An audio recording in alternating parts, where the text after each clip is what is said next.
Assalamualaikum warahmatullahi wabarakatuh.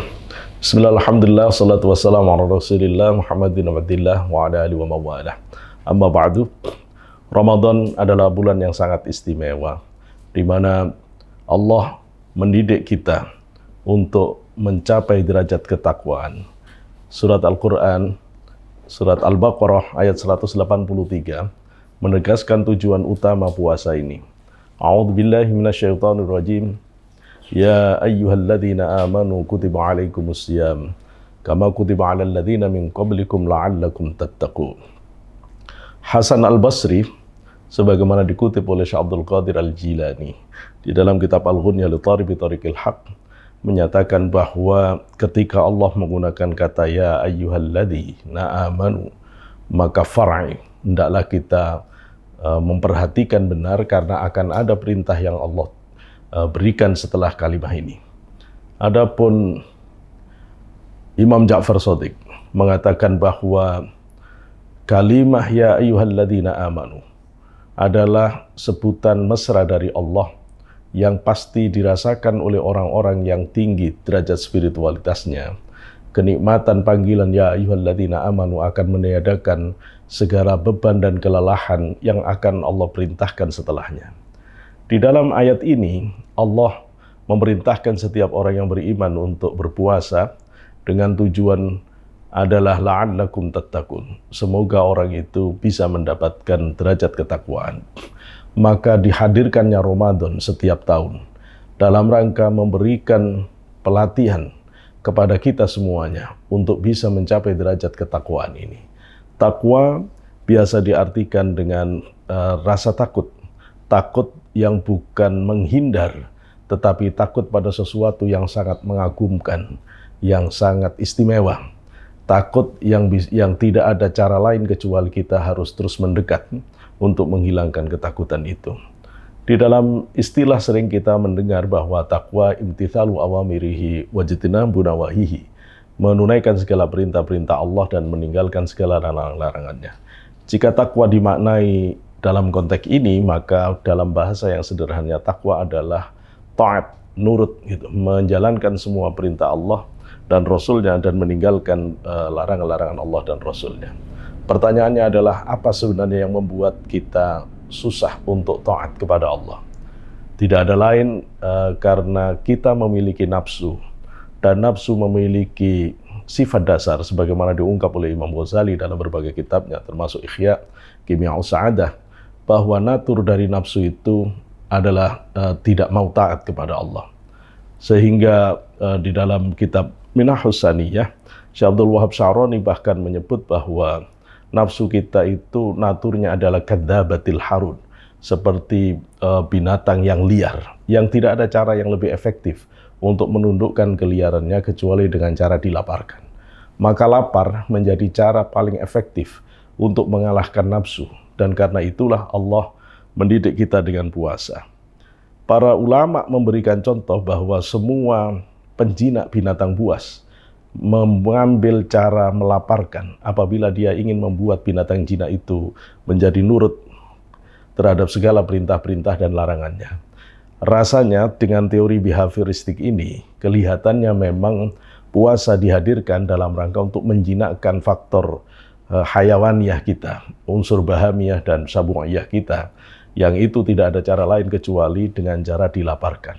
Lapar inilah yang akan membuat jiwa kebinatangan, baik binatang jinak maupun binatang buas yang dikenal dengan nafsu syahwat dan ghadab, itu akan meredah. Dan kemudian ruhani kita atau kolbu kita, ruh kita, itu akan mengalami peningkatan derajat spiritual yang sangat tinggi. Dengan cara semacam inilah kemudian ketakwaan itu menjadi lebih mudah untuk dicapai. Bahwa jika kita melihat lebih jauh, indikator ini juga terlihat di dalam surat Ali Imran ayat 134-35. Indikator takwa yang diberikan oleh Allah ada 4 di sana, dan ini semuanya akan berkaitan dengan kualitas manajemen nafsu seseorang. A'udzubillahi minasyaitonirrajim. Bismillahirrahmanirrahim. Wasari'u ila maghfiratin min rabbikum wa jannatin 'arduha as-samawati wal ardu 'iddatul lil muttaqin. Alladzina yunfiquna fis sarra'i wad dharra'i wal kadhiminal ghaidha wal 'afina 'anil nas wallahu yuhibbul muhsinin. Walladzina idza fa'alu fahishatan aw dhalamu anfusahum dzakarullaha fastaghfiru li dzunubihim wa may yaghfiru dzunuba illa Allah ila akhirih. Kalau kita melihat di dalam surat Ali Imran ayat 134-35 ini, maka Allah memberikan ciri orang takwa itu. Yang pertama adalah yunfiquna fis sarra'i wad dharra. Orang yang bertakwa itu dia akan mampu berderma dalam keadaan dia longgar maupun dalam keadaan dia sempit, dalam keadaan kaya maupun dalam keadaan miskin. Apa artinya? Orang yang bertakwa itu adalah pribadi yang sangat dermawan. Dan dermawan itu tidak akan terjadi kecuali orang itu sudah lepas dari hubbud dunya. Dan dermawan tidak akan terjadi kecuali orang itu memiliki sifat kasih sayang, rahmah. Dermawan tidak akan terjadi kecuali orang itu memiliki sifat empati, simpatik kepada orang lain, syafaqah. Maka dermawan itu sebuah sifat yang sebenarnya sudah terakumulasi sifat-sifat baik di dalamnya. Ketika Allah memberi ciri orang yang takwa itu adalah yunfikuna fis sarra'i wad dharra, itu adalah bentuk kemampuan yang sudah sangat efektif di dalam manajemen nafsu syahwatnya atau sifat bahamiyahnya dalam konteks bahasa Imam Ghazali. Pada ciri yang kedua, yunfikuna fis sarra'i wad dharra wal kadhiminal ghaidha. Orang yang bertakwa itu orang yang mampu menahan marah. Nah, marah ini adalah ciri dari sifat binatang buas. Maka orang yang takwa itu adalah orang yang sabar. Kemampuan sabar adalah hasil manajemen efektif dari emosi seseorang. Sebenarnya dua ciri ini sudah cukup untuk menandakan orang yang bertakwa itu. Ketika orang itu sangat dermawan, dan ini adalah salah satu ciri besar dari kemampuan olah nafsu syahwat. Kemudian orang itu sabar, dan ini adalah ciri dari kemampuan orang dalam memanage nafsu amarah. Maka orang itu sudah sangat istimewa di dalam karakter yang utamanya. Nah, ditambah lagi oleh Allah dengan ciri yang ketiga, wal'afina 'anin nas. Orang yang bertakwa itu adalah pemaaf. Kata al-afwu itu berbeda dengan kata yaghfiru. Karena kalau afu itu memaafkan tanpa ada bekas sama sekali, tanpa ada tuntutan sama sekali. Allah memberi ciri orang yang bertakwa itu kalau dia disakiti, kalau dia dizalimi, dia sanggup memaafkan tanpa meninggalkan luka, tanpa meninggalkan kesedihan, tanpa meninggalkan perasaan sakit. Maka ini tentu pribadi yang sangat istimewa, yang mampu memaafkan setiap orang yang menyakiti dia. Adapun yang keempat, walladzina idza fa'alu fahisyatan aw dzalamu anfusahum dzakarullaha fastaghfiru li dzunubihim. Kalau orang ini sampai terpleset kepada kesalahan, maka dia segera balik kembali kepada Allah. Dan ini adalah bentuk bagaimana orang itu bisa selalu berbuat baik, dan apabila dia tergelincir, maka dia akan cepat kembali kepada Allah. Kita bisa melihat di dalam apa yang dilakukan orang di dalam puasa ini. Di dalam puasa ini kita dilatih oleh Allah untuk tidak makan, tidak minum, tidak hubungan suami istri bagi yang sudah menikah. Yang dihajar di sini adalah nafsu. Benar-benar tidak diberi makanan oleh Allah, dan benar-benar diterlantarkan dari mulai subuh sampai dengan maghrib. Maka sangat jelas bahwa memang orientasi puasa ini adalah tidak lain adalah mengekang nafsu sehingga kemudian orang bisa mencapai derajat ketakwaan yang tinggi. Sehingga Rasulullah juga memberikan penjelasan yang ini ada di dalam kitab Al-Fiqh wa Adillatuh. Profesor Wahbah Zuhaili mengutip penjelasan ini. Khamsun yuftirna shaim. Ada 5 yang membuat puasa orang bisa batal. Al-kadhibu, pembohong. Bohong. Kemudian wal ghibatu ghibah, wan namimatu mengadu domba, wal yaminul kadhibah sumpah palsu, dan wan nadharu bisyahawat, melihat dengan syahwat.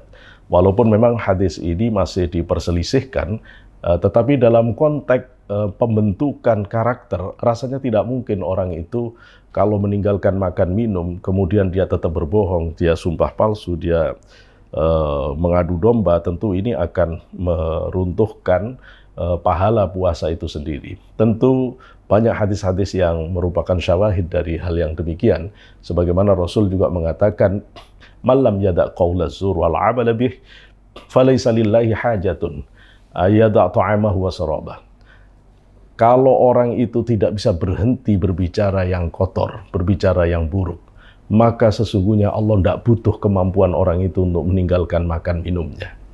Kalau kita melihat apa yang dikatakan oleh Syekh Ibnu Athaillah Sakandari, maka memang perjuangan nafsu inilah yang paling esensial dalam rangka melipat jarak dan meniadakan jarak sehingga orang sampai ke hadirat Allah. Dalam makalahnya beliau mengatakan, "Laula mayadinun nufus ma tahaqqaqa sayrus sa'ir. Idla masafata bainaka wa bainahu hatta tatwiyaha rihlatuk wala qit'atan bainaka wa bainahu hatta tamhuha wuslatuk." Jika bukan karena perjuangan orang di dalam menundukkan nafsu, tidak ada sebenarnya pergerakan batin orang menuju kepada Allah. Karena sesungguhnya tidak ada jarak antara kita dan Allah kecuali karena nafsu itu. Dan tidak ada barrier yang harus kita hilangkan kecuali kita harus menundukkan nafsu itu. Semoga kita bisa mencapai tujuan puasa yang Allah tetapkan, yakni mencapai derajat ketakwaan. Wa akhiran wallahul muwaffiq ila aqwamit thoriq. Assalamualaikum warahmatullahi wabarakatuh.